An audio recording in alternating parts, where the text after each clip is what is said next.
বিশ্বৰ দৰবাৰত জিলিকিব থলুৱা খাদ্য পইতা ভাত। পইতা ভাতৰ ওপৰত গৱেষণা কৃষি বিশ্ববিদ্যালয়ৰ অধ্যাপিকাৰ।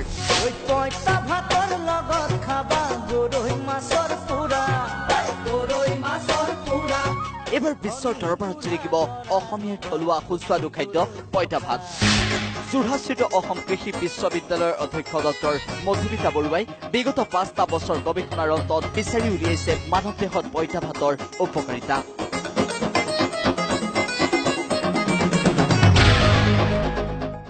১০০ গ্ৰাম পইতা ভাতত ৭৩.৯১ মিলিগ্ৰাম আইৰণ থাকে। গৰম ভাতত আইৰণ থাকে মাত্ৰ ৩.৪ মিলিগ্ৰাম। সমপৰিমাণৰ পইতা ভাতত কেলছিয়াম থাকে ৮৫০ মিলিগ্ৰাম। গৰম ভাতত কেলছিয়াম পোৱা যায় ২১ মিলিগ্ৰাম।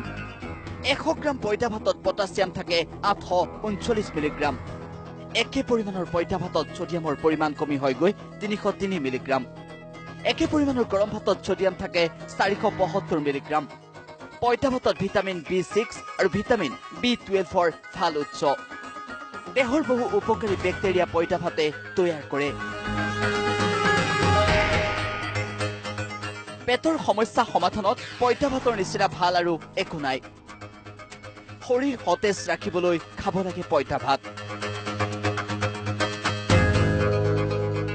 শৰীৰৰ তাপৰ ভাৰসাম্য বজাই ৰাখিবলৈ খাব লাগে পইতা ভাত। ৰক্তচাপ স্বাভাৱিক কৰি ৰখাৰ বাবেও পইতা ভাত প্ৰয়োজনীয়। হাৰ্ট সুস্থ কৰি ৰখাৰ স্বাৰ্থত নিয়মীয়াকৈ খাব লাগে পইতা ভাত। পেট বঢ়াসকলে পইতা ভাত নিয়মীয়াকৈ খালে মেদবহুলতা কমাটো নিশ্চিত।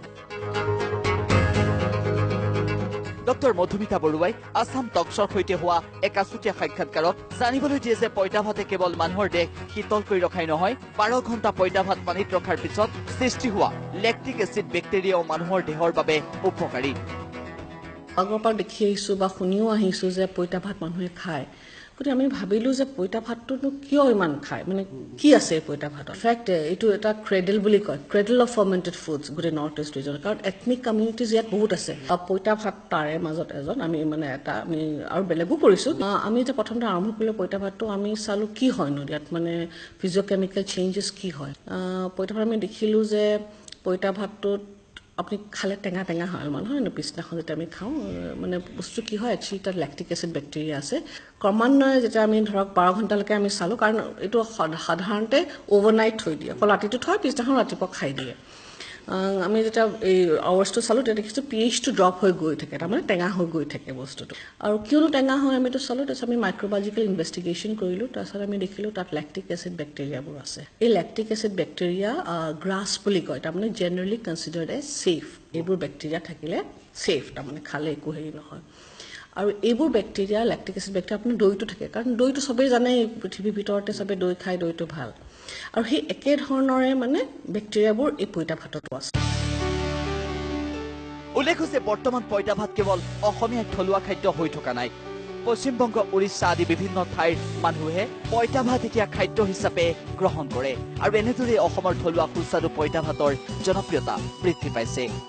যোৰহাটৰ পৰা দিব্যজ্যোতি বৰা, আছাম টক্স।